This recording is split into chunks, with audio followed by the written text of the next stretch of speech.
नमस्कार बंधुरा आमी सोनाई सोना स्टाइल किचेन भिलेजे आपनादेर स्वागत जानाच्छि।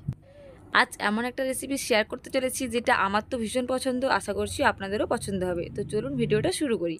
निয়েছি এরকম সুন্দর সুন্দর কতগুলো চিংড়ি মাছ, এগুলো আমি ফুলকপি দিয়ে ঝোল বানাবো। তো চলুন প্রথমে মাছটা পরিষ্কার করে বেছে নিই। সব মাছগুলো এইভাবে সুন্দর করে পরিষ্কার করে বেছে নিয়ে ফুলকপিগুলো এরকম ছোট ছোট আকারে কেটে নিয়েছি এবং জলে ডুবিয়ে রেখেছি। এইবার মশলা করে নেব। একটা মাঝারি সাইজের পেঁয়াজ কুচি করে নিয়েছি, এটা প্রথমে বেটে নিচ্ছি। পেঁয়াজটা বাটা হয়ে গিয়েছে, এবার এটা তুলে নিচ্ছি। আবারও বেটে নেব হাফ চামচ গোটা জিরে, 5টি শুকনো লঙ্কা, কয়েকটা কোয়া আদা নিয়েছি এবং কয়েকটা রসুন বেটে নিচ্ছি সব একসাথে। এই সব কিছুকে একসাথে বেটে নিচ্ছি।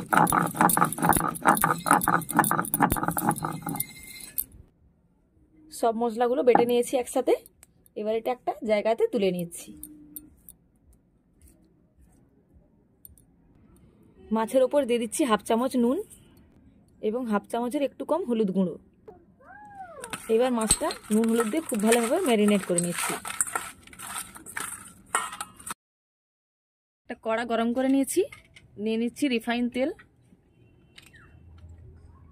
তেলটা গরম হয়ে গিয়েছে, দিয়ে দিচ্ছি ফুলকপিগুলো, হাফ চামচ নুন, অল্প একটু হলুদ গুঁড়ি। ফুলকপিগুলোর সাথে ভালোভাবে মিশিয়ে নিচ্ছি এবং লাল লাল করে ভেজে নিচ্ছি।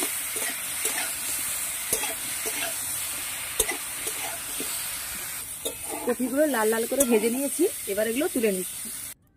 এবার মাছগুলো ভেজে নেবো, তাই জন্য একটু বেশি পরিমাণ তেল দিচ্ছি। তেলটা গরম হয়ে গিয়েছে, ম্যারিনেট করে রাখা মাছগুলো দিয়ে দিচ্ছি।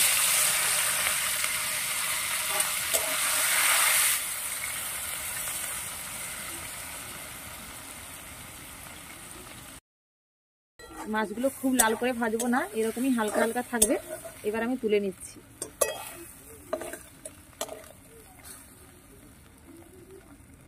কড়ার মধ্যে কিছুটা তেল আছে, আমি আবারও কিছুটা তেল দিয়ে দিচ্ছি।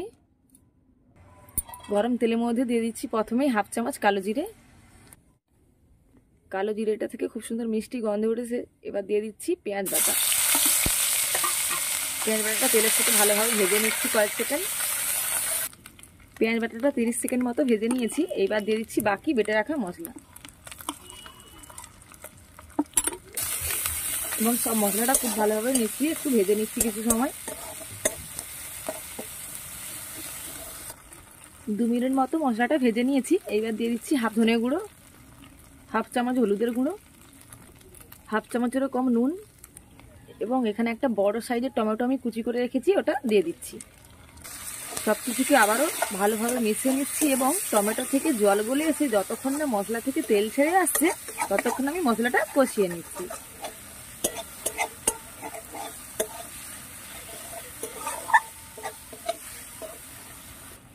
সামান্য চিনি একটু অ্যাড করে নিচ্ছি, এটা আমি দিতে ভুলে গিয়েছিলাম।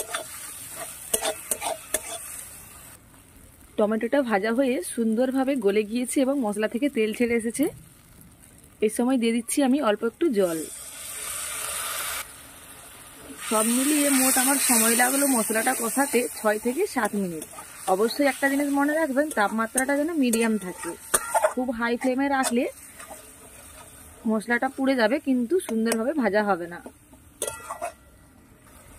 এইবার দিয়ে দিচ্ছি ভেজে রাখা মাছ এবং ভেজে রাখা ফুলকপি।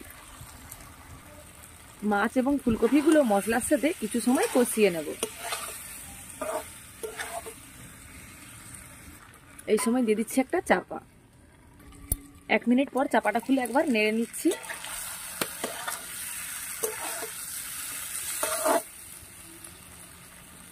এবং আবারও চাপা দিয়ে দিচ্ছি এবং আবারও কিছু সময় পর খুলে নিচ্ছি। সুন্দরভাবে সবজি এবং মাছ কষানো হয়ে গিয়েছে।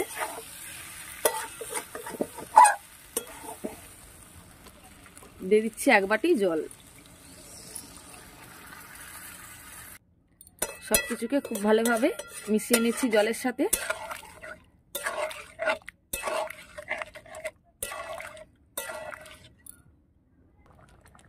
ফুলকপি এবং মাছের ঝোলটা প্রায় 2 মিনিট মতো ফুটিয়ে নিয়েছি খুব ভালোভাবে।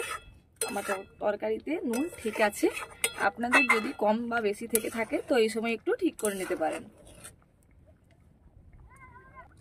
তরকারিটা মোট 4 থেকে 5 মিনিট মতো ফুটিয়ে নিয়েছি। তরকারিটা আমার হয়ে গিয়েছে। নামানোর আগে দিয়ে দিচ্ছি কুচিয়ে নেওয়া ধনেপাতা। ভালোভাবে